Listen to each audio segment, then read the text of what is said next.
Mean राशि वाले बंधुओं, स्वागत है आप सभी का हृदय से अभिनंदन है मीन मंथन यूट्यूब चैनल में। तो मीन राशि वालों, जरा ध्यान से सुनिए। इस पूरे मार्च के महीने में यह एक इंसान ऐसा है जो आपका सच्चा साथ देगा। जी हाँ, अब ये कैसे और क्यों होगा, इसे ध्यान से समझो। क्या होता है कि समय और काल पर जिस प्रकार से ग्रह स्थितियां बनती और बिगड़ती रहती हैं, यानी कुछ ग्रह शुभ स्थिति में होते हैं और कुछ ग्रह अशुभ स्थिति में होते हैं। तो ऐसे में जो ग्रह शुभ स्थिति में होते हैं, उन ग्रहों से जुड़े हुए लोग पॉजिटिव स्थिति में आ जाते हैं, यानी आपको सपोर्ट करने लग जाते हैं। कह सकते हैं कि उनकी ऊर्जाएं, उनके वाइब्रेशंस आपके साथ मैच होने शुरू हो जाते हैं। इसीलिए समय समय पर हम इस प्रकार का कार्यक्रम भी बनाते रहते हैं, जो कि आपको इस बात का संकेत देता है कि आप किस पर भरोसा करें और किस पर ना करें।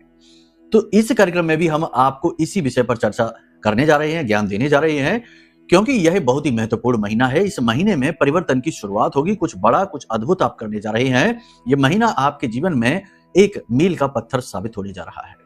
कैसे होगा, क्या होगा, ध्यान से समझिए। बहुत सारे प्रश्न आपके मन में उठेंगे जब इस प्रकार की बातें आप सुनेंगे। तो पहले तो हम आपको यह बता दें कि वो कौन सा इंसान है जो आपको बहुत सपोर्ट करने वाला है, आपकी पूरी मदद करने वाला है। इस पूरे मार्च के महीने में वह आपके साथ रहेगा, बड़ी मदद बनकर वह आपके लिए उभर कर आएगा। इसके विषय में आपको हम बताएंगे। इसी के साथ साथ हम आपको बताएंगे 5 बड़ी भविष्यवाणियों के विषय में, जो आपको गाइड करेंगे कि इस मार्च के महीने में शुरुआती समय पक्ष में आपको किस प्रकार से निर्णय लेने हैं, किस प्रकार से चीजों के विषय में सोचना है, कहां से रुकना है, कहां शुरू करना है, कहां बचना है, किस से बचना है। सारी बातें आपको हम बताएंगे, ग्रहों पर आधारित चीजें बताएंगे, बेहद महत्वपूर्ण है। इन्हें जान लीजिए, ये आपके लिए रोड मैप का काम करेंगे। 70 से 80% तो एक्यूरेट रहेंगी, लेकिन हो सकता है कि कुछ चीजें एक्यूरेट ना रहें, इधर उधर हो जाए, तो वो किसी अन्य भाई बंधु के लिए है, आप इसे मानकर चलिए। क्योंकि एक ही राशि के बहुत लोग होते हैं, सबके अपने कर्म प्रारब्ध, देवी देवताओं की कृपा आशीर्वाद अलग अलग रहते हैं, तो उनके अनुसार चीजें बदल भी सकती है। लेकिन जो ग्रह आधारित चीजें हैं वो तो एक जैसी ही लगभग होती हैं। तो इस चीज का आप ध्यान दीजिए। तो भविष्यवाणियां आपके लिए रोड मैप का काम करेंगी। इसी के साथ साथ इस पूरे मार्च के महीने को सफल बनाने के लिए कुछ ऐसे उपाय। देखो, क्या होता है कि जब पूजा पाठ तो सभी करते हैं, आप भी कर रहे हैं, पूजा पाठ सभी लोग करते हैं, लेकिन पूजा पाठ में ही कुछ ऐसे छोटे छोटे सूत्र, छोटे छोटे रहस्य जो होते हैं ना, उनके बारे में लोग नहीं जानते हैं। तो जो जान जाते हैं, उन्हें उस पूजा पाठ का अद्भुत फल मिलना शुरू हो जाता है। और आप देखेंगे कि कुछ लोग ऐसे होते हैं जो मंदिर जाना शुरू करते हैं और कुछ दिन में ही उनका भाग्य परिवर्तित हो जाता है। मतलब कि पैदल मंदिर जाना शुरू कर रहे हैं और कुछ ही समय में, यानी कि कुछ महीनों में या कुछ वर्षों में ही उनकी स्थिति ऐसी हो जाती है कि वो लाखों करोड़ों में खेलने लगे हैं और सारे सुख उनके पास हैं और बड़ी बड़ी गाड़ियों से घूमने लगे हैं, मंदिर भी जाने लगे हैं। तो कैसे भाग्य परिवर्तित हो गया। और कुछ लोग ऐसे हैं जो जीवन भर मंदिर जा रहे हैं, जीवन भर पूजा कर रहे हैं, जीवन भर अच्छी तरीके से रह रहे हैं, लेकिन तब भी टस से मस स्थिति नहीं हो रही है, सब कुछ ज्यों का त्यों है, उलझा हुआ, फंसा हुआ है। ऐसा क्यों होता है? सूत्रों का, यानी कि देखो, काम तो सब करते हैं, लेकिन काम करने में कुछ ना कुछ छोटे छोटे भेद होते हैं, जिन्हें समझना बहुत आवश्यक है, बारीकियां।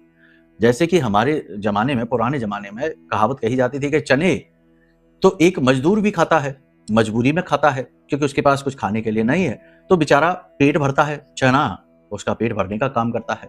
और चना एक पहलवान भी खाता है, मजबूरी में नहीं खाता, ताकत के लिए खाता है। तो वह पहलवानों जैसा तगड़ा शरीर बना लेता है और उसका पहलवानी का शौक पूरा हो जाता है। और वही चना घोड़ा भी खाता है और बहुत तेज गति से दौड़ता है, हॉर्स पावर क्रिएट करता है। तो चना तो वही है, बस खाने के भाव और नियत और तरीके अलग अलग हो गए। इसकी वजह से चना वही होने की वजह से उसने अलग अलग गुण दिखा दिए, अलग अलग प्रभाव दे दिए। इसी प्रकार पूजा पाठ में भी कुछ ना कुछ छोटे छोटे से त्रुटियां होती हैं, उन्हें दूर करनी चाहिए, और छोटी छोटी चीजें हैं उन्हें शामिल करनी चाहिए। तो वही पूजा अलग तरीके से फलित होनी शुरू हो जाती है, सौभाग्य की निर्माता बन जाती है। ठीक है, तो इसके विषय में भी आपको हम बताएंगे। साथ ही साथ एक उपाय ऐसा कि जो श्री का आशीर्वाद तो दिलाएगा ही, साथ ही साथ जिन लोगों का घर नहीं बन पा रहा, देखो, हर इंसान का सपना होता है रोटी, कपड़ा और मकान। अब रोटी तो मिल जाती है आसानी से, क्योंकि अब इतनी तो सबकी ही क्षमताएं हो जाती हैं। कपड़ा भी, ये तो पुराने जमाने की कहावत हो गई कि जब बड़ी मुश्किलों में जीवन कटा करता था, खेती बाड़ी पर आधारित रहते थे लोग, तब ये थी। लेकिन मकान आज की डेट में भी लोगों के लिए बहुत कठिन है, हर व्यक्ति के पास नहीं है, और हर व्यक्ति का ये सपना है कि उसका अपना घर हो। तो ये उपाय हम आपको बता रहे हैं 6 महीने के अंदर अंदर। अब ये ना कहना कि अरे इतना टाइम, 6 महीने का समय नहीं, 6 महीने का समय भी कम ही समय है, लोगों का जीवन गुजर रहा है और मकान तो छोड़ो, 2 कमरों से बाहर नहीं निकल पा रहे, किराए पर रह रहे हैं। ठीक है, तो लॉजिक की बात करिए, तर्क की बात करिए, कुतर्क की बातें नहीं करेंगे हम। 6 महीने के अंदर अंदर आपको शुभ समाचार प्राप्त हो जाएंगे, मकान बनने की शुरुआत हो जाएगी, वातावरण बन जाएगा, ठीक है। और दूसरा कि अगर आपने मकान बना रखा है और आपके ऊपर कर्जा है, प्रॉपर्टी पर कर्जा है, मकान पर कर्जा है, लोन है, चुका नहीं पा रहे हैं, बड़ी परेशानियों में समय बीत रहा है, तो वह लोन भी चुकने के रास्ते खुल जाएंगे। लोन चुकेगा कि नहीं चुकेगा तुरंत 6 महीने में, ये नहीं हम कहते। हम ये नहीं कहते कि नहीं तो आप कहें तो हमारे ऊपर तो 1 करोड़ का लोन है, मकान के ऊपर, प्रॉपर्टी के ऊपर, 6 महीने में चुका ही नहीं। नहीं, चुकने के रास्ते आपको मिल जाएंगे, फिर आसानी से चुक जाएगा। ठीक है, बात लॉजिक की ही करेंगे, कुतर्क की बातें नहीं करेंगे। तो इसलिए चीजों को गंभीरता से समझिए। अब आप कुतर्क न करने लगना, क्योंकि कार्यक्रम एक तरफा है, हम बोल रहे हैं, आप सुन रहे हैं, तो बेहतर है कि आप आराम से सुने और चीजों को समझें। जब आप हमारे सामने बैठे तो फिर आप कुतर्क करेंगे तो हम उसको भी आपको समझा देंगे, फिर ये समय लेने वाली प्रक्रिया होगी, है ना, आप समझते हैं। तो कहने का मतलब यह है कि आप ध्यान से चीजों को समझिए, ये चीजें जीवन को बदलने वाली हैं। हमारे अपने अनुभव हैं, हमने जिनको बताया उनके जीवन में जब अच्छे अनुभव मिले तो ये उनके अनुभव हो गए। अब आपको बता रहे हैं तो आपको भी अनुभव मिलेगा, फिर ये आपके अनुभव बन जाएंगे। आप खुद हमें बताएंगे, गुरुजी बहुत बहुत आभार आपका कि हमारा काम बन गया, हमारे मकान की शुरुआत हो गई, भूमि पूजन हो गया, और बहुत अच्छी बात रहेगी ये। ठीक है, तो चलिए इन्हीं सब शुभ विचारों के साथ कार्यक्रम की शुरुआत करते हैं। महामाई के दर्शन करिए, प्रेम के साथ बोलिए, जय मां भद्रकाली कृपा करो। माई के साथ भाव और गहरा जोड़िए और साथ ही साथ ये भी लिखिए कि हे महामाई, मैं भी आपके परिवार का हिस्सा हूं, आपका बालक हूं, हम पर कृपा बनाए रखना। ठीक है, तो चलिए अब अपने मूल विषय को शुरू करते हैं। बात करते हैं भविष्यवाणियों की, ग्रहों पर आधारित, उसके साथ फिर आगे बढ़ेंगे उपाय, क्रियाओं, सावधानियां, बहुत कुछ है आपके लिए, सब कुछ ध्यान से समझिए। तो चलिए शुरू करते हैं। जय माई की। बंधुओं, ज्योतिष और तंत्र विद्या के क्षेत्र में आचार्य अमित एक जाना माना नाम है। पूज्य गुरुदेव के साधनाओं और ज्योतिष विद्या के अनुभव बेहद दिव्य है। जी हाँ, पूज्य गुरुदेव ने जिसकी भी कुंडली का विश्लेषण किया और कुंडली के अनुसार उसे सटीक उपाय व महामाई माँ बगलामुखी की विशेष कृपा दी, उसके जीवन में सकारात्मक बदलाव तो आ ही है। फिर चाहे समस्या कितनी ही कठिन क्यों ना हो, समाधान तो अवश्य हुआ है। अब ऐसे में यदि आप भी अपने जीवन की किसी बड़ी समस्या से जूझ रहे हैं, जैसे कि कर्जा बढ़ता ही जा रहा है, काम धंधा और व्यापार सब रुक चुका है, रिश्ते नातों में तनाव हद से ज्यादा बढ़ गया है, पूरा जीवन ही नकारात्मकताओं से भर गया है, तो ऐसे में यही सही समय है जब आप श्रेष्ठ गुरु से मार्गदर्शन प्राप्त करें और जीवन के अंधकार को समाप्त कर दिव्य प्रकाश की ओर कदम बढ़ाएं। वीडियो में दिए गए नंबरों पर तुरंत संपर्क करिए और अपनी कुंडली का विश्लेषण व समाधान पूज्य गुरुदेव के द्वारा करवा लीजिए। देर ना करें, आपके देवी देवताओं के आशीर्वाद से ये मौका खुद चलकर आपके पास आया है, इसे गंवाना नहीं है। अभी फोन करें और गुरुदेव से मार्गदर्शन प्राप्त करें। महामाई आपका कल्याण करें। धन्यवाद। तो जैसा कि हमने आपसे कहा कि इस समय और काल पर ग्रहों की स्थितियां ऐसी हैं जो आपके जीवन में गति लाने वाली हैं। गति आएगी, आध्यात्मिक अनुभव आपको प्राप्त होंगे। पूजा पाठ करने वाले लोगों के लिए सकारात्मक समय है, उनकी उन्नति के मार्ग खुलने शुरू हो जाएंगे। जो भी काम आपने सोच रखे हैं और वो आगे नहीं बढ़ पा रहे हैं, किसी न किसी बात से रुकावटें आई जा रही हैं, वो रुकावटें अब हटेंगी और कार्यों में और जीवन में गति आनी शुरू हो जाएगी। छोटी छोटी उपलब्धियां आपको मिलनी शुरू हो जाएगी। नौकरी कार्यस्थल पर आपके लिए वातावरण सकारात्मक बनेगा, लेकिन कुछ ना कुछ कार्य आपसे ऐसे करवाए जाएंगे जो आपको अच्छे नहीं लगेंगे। हो सकता है कि आपकी नैतिकता के वो खिलाफ हो, तो ऐसे में आपको विरोध नहीं करना है, अपोजिट नहीं जाना है, कुतर्क नहीं करना है। आप किसी के यहाँ नौकरी करते हैं तो ये आपको वहां पर दायित्व मिला है कि आप करिए। हाँ, बहुत अनैतिक ना होइए, लेकिन कुछ तो ऐसी चीजें हैं जो आपको सहनी पड़ेंगी। ठीक है, उच्च अधिकारियों के साथ विरोध ना करिए और सहकर्मियों के साथ अपने जीवन की बातें, अपनी भावनाएं शेयर ना करिए। ये सावधानी आप रखिए। यहाँ पर चंद्रमा का केतु के साथ गोचर है, बहुत अच्छा रहेगा, लेकिन थोड़ा बहुत ये नेगेटिव भी रहेगा, सुखों से दूर करेगा, रिश्ते नातों से दूर करेगा। कहीं ना कहीं किसी न किसी रिश्ते के साथ, व्यक्तिगत रिश्ते के साथ थोड़ा सा तनाव की स्थिति बन सकती है। भाई बहनों के साथ भी थोड़ा बहुत किसी बात को लेकर नोक झोंक, तनाव हो सकता है। मन में भी किसी प्रकार की कुंठा रह सकती है। जीवन की जो निराशापूर्ण स्थिति है वह आपको परेशान कर सकती है, लेकिन कहीं ना कहीं थोड़ा बहुत कॉन्फिडेंस भी आपके पास रहेगा। जो लोग विवाह योग्य हैं उनका विवाह तय हो जाएगा। जो नौकरी ढूंढ रहे हैं, रोजगार ढूंढ रहे हैं, उन्हें रोजगार प्राप्त हो जाएगा। चिंता की कोई बात नहीं है, लेकिन अपने कर्म, अपनी मेहनत से पीछे हटने की जरूरत नहीं है। कर्म करते रहना, मेहनत करते रहना। कर्म प्रधान विश्व करे राखा, जो जस करे सो तस फल चाखा। कर्म करते रहना, हाथ पर हाथ धरे ना बैठना। जो बीमार चल रहे हैं लंबे समय से, उन्हें बीमारी में सुधार होना शुरू हो जाएगा, पॉजिटिव परिणाम आने शुरू हो जाएंगे। साथ ही साथ जीवन की नई ऊर्जा का अनुभव करेंगे, ताकत का अनुभव करेंगे, पॉजिटिविटी का अनुभव करेंगे। ये बहुत अच्छी बात रहेगी। लंबी दूरी की यात्राएं करने से आपको बचना है इस समय भी, और रात्रि के समय वाहन आदि चलाने से भी आपको बचना है। व्यापार के नए निवेश आप कर सकते हो, कोई समस्या नहीं है, लेकिन निवेश करते समय थोड़ा सा अलर्ट रहना अब भी आवश्यक है। किसकी बातों में आकर और किसके साथ आप एग्रीमेंट कर रहे हैं, किस व्यक्ति के साथ पार्टनरशिप कर रहे हैं, इन सब बातों पर भी बड़ी गंभीरता के साथ आपको विचार विमर्श करना होगा, तब आगे बढ़ें। शेयर मार्केट में जो निवेश करते हैं वो प्रॉफिट कमाएंगे, अच्छा खासा व्यापार जिनका चल रहा है, बिजनेस है, दुकान है, उनको भी अच्छा फायदा होगा, कोई समस्या नहीं है। व्यापार में गति आएगी, पैसे का फ्लो बनना शुरू हो जाएगा, योजनाएं छोटी छोटी सफल होनी शुरू हो जाएंगे। जो टेक्निकल जॉब से जुड़े हुए लोग हैं उन्हें उन्नति प्राप्त होगी। साथ ही साथ इलेक्ट्रॉनिक्स का व्यापार करते हैं, जनरल स्टोर का व्यापार करते हैं, सजावटी सामान का व्यापार करते हैं, कपड़े आदि का व्यापार है, ब्यूटी पार्लर वगैरह है, इन लोगों की उन्नति होनी शुरू हो जाएगी। किसी गलत व्यक्ति के किए गए किसी कर्म, किसी कार्य की सजा आपको मिल सकती है। अपने आसपास जो गलत प्रवृत्ति के व्यक्ति हैं उन लोगों से दूरी बनाएं और उन लोगों की बातों में ना आए। वे लोग आपका चारित्र हनन भी कर सकते हैं, साथ ही साथ आपके सम्मान को भी आंच आ सकती है। किसी भी व्यक्ति की इस समय और काल पर गारंटी ना लें, किसी भी व्यक्ति की जरूरत से ज्यादा मदद ना करें और किसी भी व्यक्ति को अपनी चीजें यूं ही प्रयोग के लिए उधार में ना दे दें।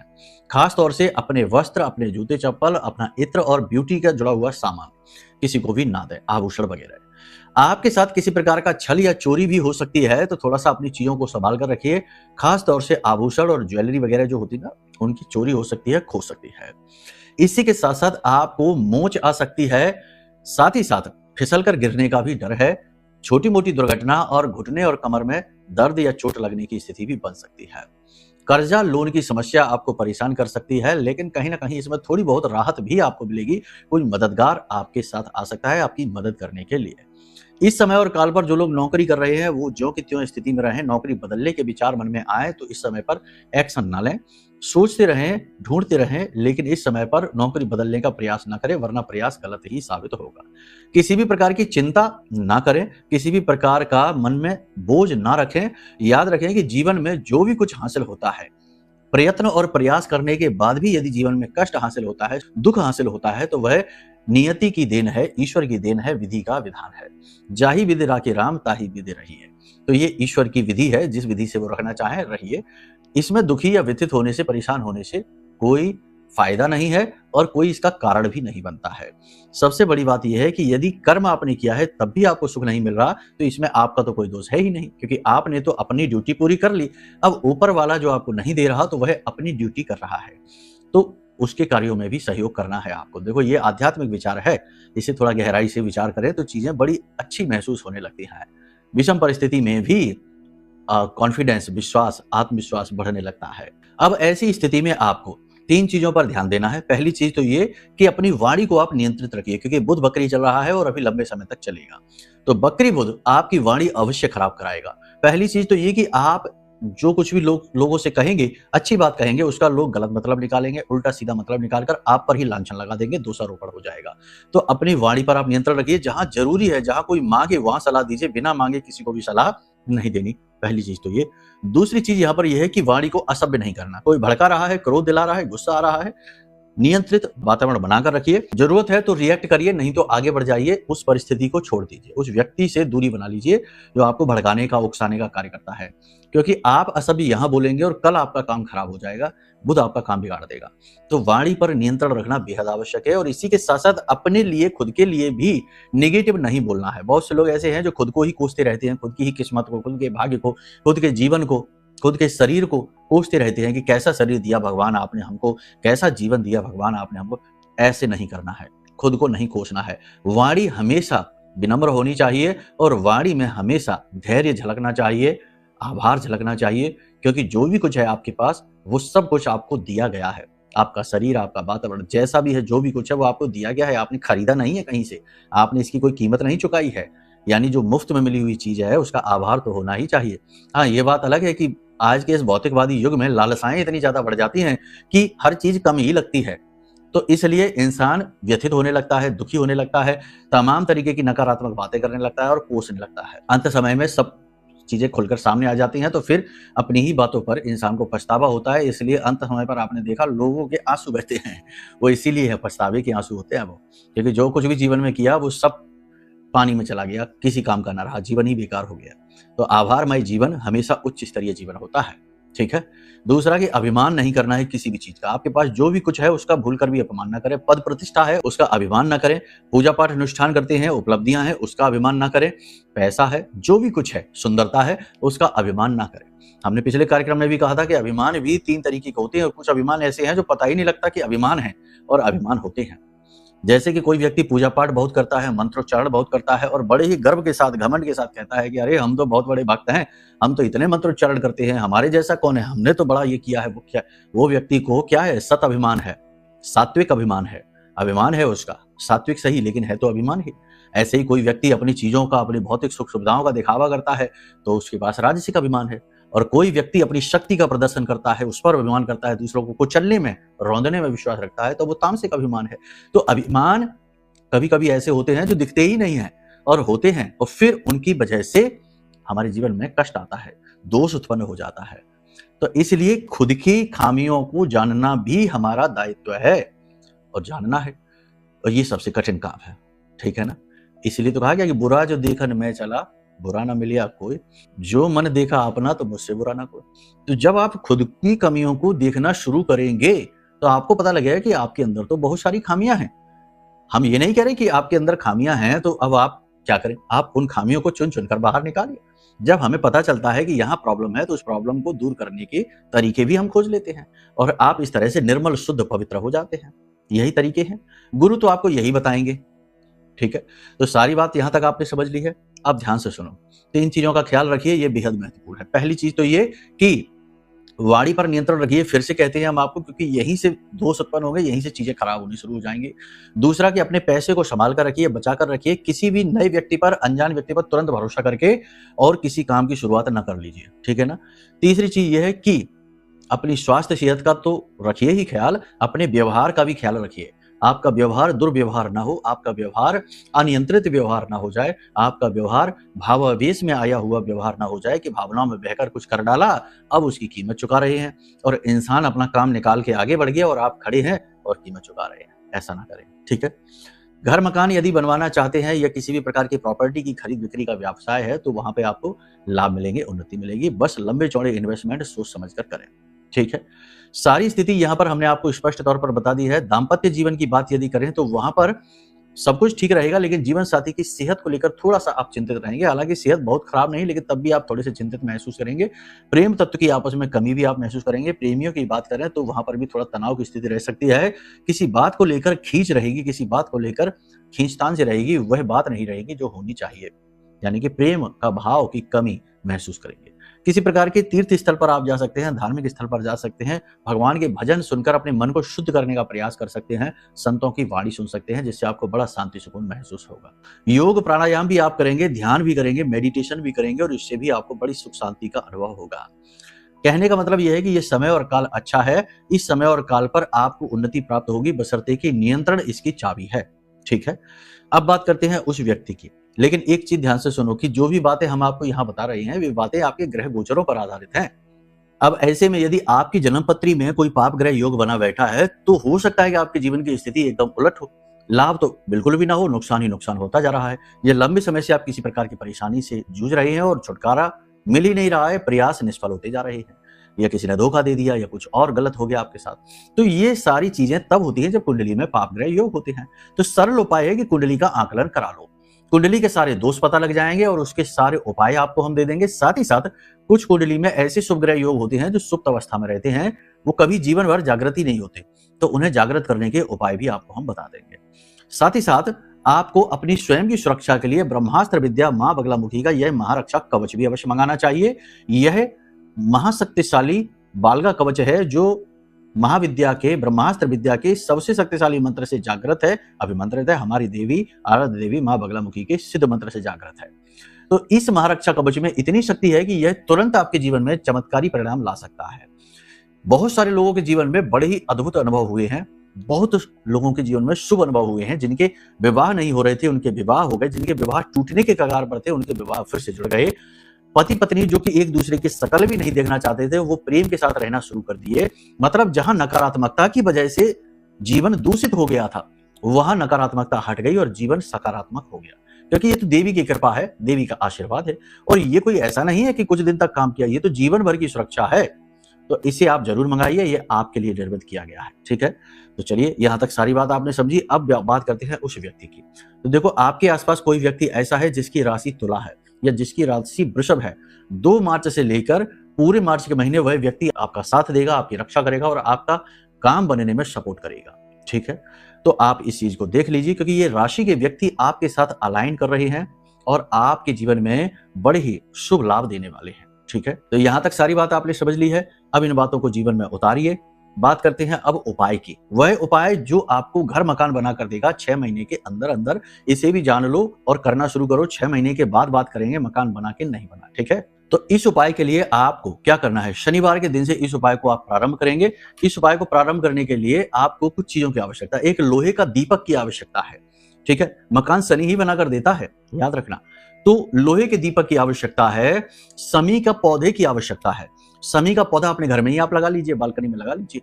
तो शमी के पौधे की आवश्यकता है। तो शमी के पौधे के नीचे लोहे का दीपक सरसों के तेल से जलाइए। चौमुखी दीपक होना चाहिए, यानी उसमें 4 बातियां होनी चाहिए। चौमुखी दीपक प्रतिदिन आप जलाना शुरू करिए, किसी भी शनिवार के दिन से। पहला काम तो आप ये करिए, प्रतिदिन जलाइए। दूसरा काम आप ये करिए कि आपके पुरखे पूर्वजों की जो जमीन है, जैसे खेत है, मकान है, खलियान है, कुछ भी है, वहां से थोड़ी सी मिट्टी आप लीजिए और उस मिट्टी को जिस मंदिर में आप रोज जाते हो, जहां आपकी आस्था लगी हो, विश्वास लगा हो, उस मंदिर में जो हवन वेदी है, उस हवन वेदी में उस मिट्टी का लेपन कर दीजिए गुप्त रूप से, चुपचाप। थोड़ा सा उसमें गंगा जल मिला लेना, थोड़ा सा उसमें इत्र मिला लेना और थोड़ा सा उसमें शहद भी मिला लेना। इतनी चीजों को मिलाकर और उसमें मिट्टी में और उसका लेपन वहां कर दीजिए। ठीक है, बताना किसी को नहीं है ये चीजें। इसी के साथ साथ गाय को कोशिश तो ये करिए कि प्रतिदिन, अगर प्रतिदिन नहीं कर सकते तो कम से कम शनिवार के शनिवार तो ऐसा करिए कि गाय को चावल खिलाइए जिसमें गुड़ मिला हो। ठीक है ना, चावल उबालते समय उसमें गुड़ डाल दीजिए। ऐसे चावल गाय को खिलाना शुरू करिए।